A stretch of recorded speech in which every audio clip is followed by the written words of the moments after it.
최근 한 보도에 따르면 작년 상반기 개인 파산을 신청한 분들 10명 중 4명은 60세 이상이었다고 합니다. 평생을 성실하게 일하고 드디어 인생의 후반전을 맞이한 분들이 왜 은퇴와 동시에 파산의 나락으로 떨어지고 있는 걸까요? 이것은 결코 남의 이야기가 아닙니다. 심지어 30년 넘게 은행에서 남의 돈을 관리해온 금융 전문가조차 은퇴 후 한순간의 잘못된 판단으로 평생 모은 자산을 모두 날리는 비극도 있었습니다. 전문가조차 피하지 못했던 그 치명적인 함정은 과연 무엇이었을까요? 오늘 은퇴 후 당신의 삶을 송두리째 무너뜨릴 수 있는 절대 하지 말아야 할 3가지 실수에 대해 이야기하겠습니다. 첫 번째 실수는 바로 과거의 지갑을 버리지 못하는 것입니다. 30년간 대기업 부장으로 일했던 김영수 씨의 이야기입니다. 그는 현역 시절 법인카드로 사람들을 만나고 주말이면 아내와 근사한 레스토랑에서 외식하는 삶에 익숙했습니다. 은퇴 후에도 그 습관은 쉽게 바뀌지 않았습니다. 소득은 국민연금과 약간의 이자 소득이 전부로 줄었지만 한번 높아진 씀씀이는 그대로였습니다. 이 정도는 괜찮겠지라는 생각이 반복될수록 퇴직금 통장의 잔고는 눈 녹듯 사라졌습니다. 그러다 자녀의 결혼식, 갑작스러운 부모님의 병원비, 오래된 아파트의 수리비까지 예상치 못한 목돈 지출이 한꺼번에 덮쳐왔습니다. 예상보다 훨씬 빠르게 바닥을 드러내는 통장을 보며 김영수 씨는 덜컥 겁이 났습니다. 불안감에 쫓긴 그는 내 작은 카페나 하나 열면 괜찮아지겠지라는 막연한 로망에 기댔습니다. 한 유튜브 채널에서 소개된 수많은 실패 사례처럼 그는 철저한 시장 조사나 경험 없이 오직 감과 열정만으로 창업에 뛰어들었습니다. 인테리어 비용, 월세, 인건비, 초기 재료비, 수천만 원의 초기 자본은 순식간에 증발했고 손님 없는 가게를 지키며 매달 수백만 원이 적자만 쌓여갔습니다. 결국 그는 30년 직장 생활의 결실이었던 퇴직금은 물론 빚까지 떠안게 되었습니다.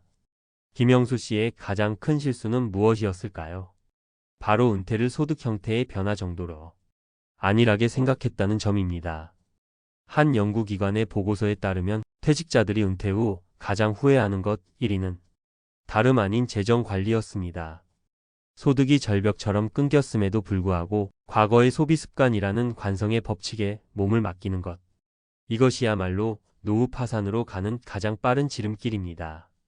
여러분의 지갑은 현재를 살고 있습니까? 아니면 여전히 과거에 머물러 있습니까?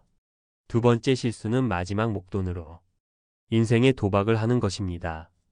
평생을 교직에 몸담았던 이정희 씨는 정년퇴직 후 두둑한 퇴직금을 받았습니다. 그녀는 이 돈으로 남편과 세계 여행도 다니고 편안한 노후를 보낼 꿈에 부풀어 있었습니다. 하지만 그 꿈은 오래가지 못했습니다. 사업에 실패한 아들이 눈물로 호소했고 결혼을 앞둔 딸은 집 문제로 깊은 시름에 빠져 있었습니다. 엄마, 이번 한 번만 도와주세요. 엄마 아니면 저희는 기댈 곳이 없어요. 자식들의 절박한 얼굴 앞에서 그녀의 결심은 무너졌습니다. 결국 퇴직금의 대부분을 아들의 빚을 갚아주고 딸의 아파트 계약금에 보태주었습니다. 언론에서 흔히 지적하는 묻지마 자녀 지원이 전형이었습니다. 자식을 돕는다는 숭고한 명분이었지만 결과적으로 자신의 노후 전체를 자녀의 불확실한 미래에 전부 걸어버린 위험한 도박이었습니다. 사실 그녀의 실수는 그때가 처음이 아니었습니다. 과거에도 자녀 학자금 마련을 위해 재직 중 퇴직금을 중간 정산한 경험이 있었습니다. 퇴직금은 근속 연수가 쌓이고 임금이 가장 높은 마지막에 한 번에 받아야 가장 유리함에도 불구하고 당장 목돈이 필요하다는 이유로 노후의 핵심 자산을 미리 잘라 쓴 것입니다. 이는 장기적으로 받을 수 있었던 총액을 스스로 깎아먹는 치명적인 실수였고 마지막 남은 퇴직금마저 자녀에게 모두 쏟아부으며 그녀의 노후는 기댈 곳 없이 허물어졌습니다. 은퇴 자금은 감정으로 다루는 돈이 아닙니다. 내 자식인데 어떻게 외면해? 내가 금융 전문가인데 이 정도 투자는 괜찮아라는 감정적인 판단과 근거 없는 자기 과신이 우리가 기댈 마지막 보루를 무너뜨립니다. 노후 자금은 불리거나 대박을 내야 하는 돈이 아니라 내 삶의 마지막 날까지 안전하게 지키고 쪼개 써야 하는 생명줄과 같은 돈입니다. 이 사실을 읽는 순간 비극은 시작됩니다. 세 번째 실수는 건강 비용이라는 보이지 않는 적을 외면하는 것입니다. 월 300만 원의 연금으로 비교적 안정적인 노후를 보내던 박철민 씨 부부. 그들의 계획은 남편 박 씨가 74 되던 해 갑작스러운 뇌경색으로 쓰러지면서 한순간에 산산조각 났습니다. 한 실제 사례에 따르면 급성기 병원비로 한 달에 500만 원, 이후 재활병원에서 6개월간 1,800만 원, 상태가 호전되지 않아 옮긴 요양병원에서는 1년에 2,400만 원이 들었습니다. 불과 2년 만에 치료비와 각종 비용으로 2억 원이 넘는 돈이 사라졌습니다. 국민건강보험이 있었지만 역부족이었습니다. 정말 무서웠던 것은 건강보험이 적용되지 않는 한 달에 300에서 400만 원에 달하는 간병비였습니다. 사람들은 이것을 간병지옥, 간병파산이라고 부릅니다.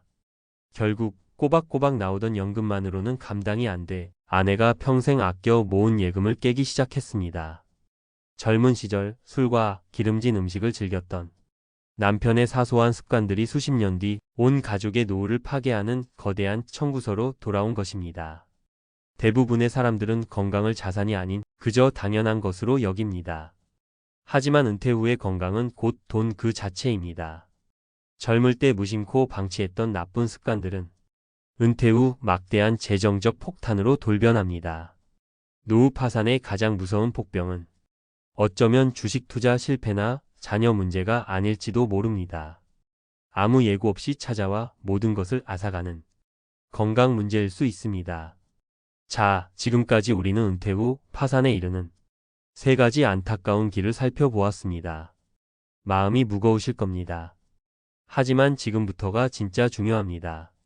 이 함정들을 미리 알고 피해갈 수 있는 현실적인 대비책이 있기 때문입니다.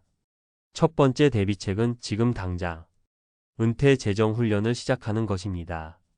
과거에 부유했던 지갑을 버리기 위해 한 전문가가 제안한 방법이 있습니다.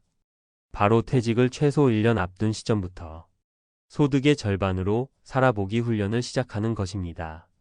만약 부부가 함께 소득 활동을 하고 있다면 한 사람의 월급은 아예 없는 셈 치고 살아보는 겁니다. 이 훈련은 갑작스러운 소득 절벽이 주는 충격을 미리 경험하고 완화시켜 줍니다. 또한 우리 가족의 현실적인 생활비 규모는 어느 정도인지, 줄여야 할 불필요한 지출은 무엇인지 냉정하게 파악하게 해주는 가장 효과적인 예방주사입니다. 두 번째 대비책은 손에 쥔 목돈을 평생 마르지 않는 현금 흐름으로 바꾸는 것입니다. 퇴직금은 더 이상 투자의 대상이 아닙니다. 평생 월급으로 바꿔야 할 소중한 재료입니다. 가능하다면 퇴직금을 IRP, 즉 개인형 퇴직연금 계좌로 이전의 세금 혜택을 받으며 연금으로 수령하는 계획을 세우십시오. 국민연금 역시 수급 시기가 되었다고 바로 받기보다 내 건강과 재정 상황을 고려해 수령 시기를 늦춰 더 많은 연금을 받는 연기연금 제도를 적극적으로 알아보셔야 합니다. 만약 집 한 채가 전 재산이라면 내 집에 계속 살면서 평생 연금을 받을 수 있는 주택연금 또한 매우 중요한 선택지가 될 수 있습니다. 세 번째 대비책은 묵혀뒀던 보험 포트폴리오를 과감히 구조 조정하는 것입니다. 자녀들이 모두 성장해 경제적으로 독립했다면 이제 가장의 사망을 대비하는 고액의 종신보험은 그 역할을 다했을 수 있습니다.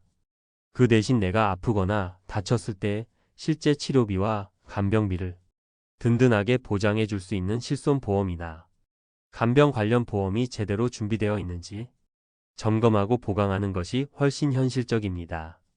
불필요한 보험에 새는 돈을 막아 그 돈으로 노후 생활비를 보충하거나 꾸준히 건강 관리에 투자하는 지혜가 반드시 필요합니다.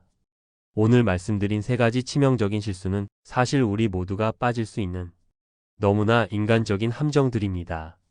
하지만 미리 알고 단 하나의 행동이라도 시작한다면 그 비극적인 결과는 충분히 막을 수 있습니다. 은퇴 후의 파산은 결코 운명이 아닙니다. 준비하지 않은 삶이 맞이하는 당연한 결과일 뿐입니다. 오늘부터라도 나의 소비 습관, 나의 노후 자금 계획, 그리고 나의 건강 상태를 냉정하게 종이에 적어 보십시오. 불안한 노후가 아닌 존엄하고 안정된 노후를 스스로 만들어 가시는 여러분의 지혜로운 여정을 진심으로 응원하겠습니다. 오늘 이야기가 여러분의 소중한 노후를 지키는데 조금이나마 도움이 되셨다면 구독과 좋아요 버튼으로 응원을 부탁드립니다. 또한 비슷한 고민을 하고 계신 분들이 있다면 댓글로 여러분의 소중한 생각과 경험을 나눠주시면 서로에게 큰 힘이 될 것입니다. 감사합니다.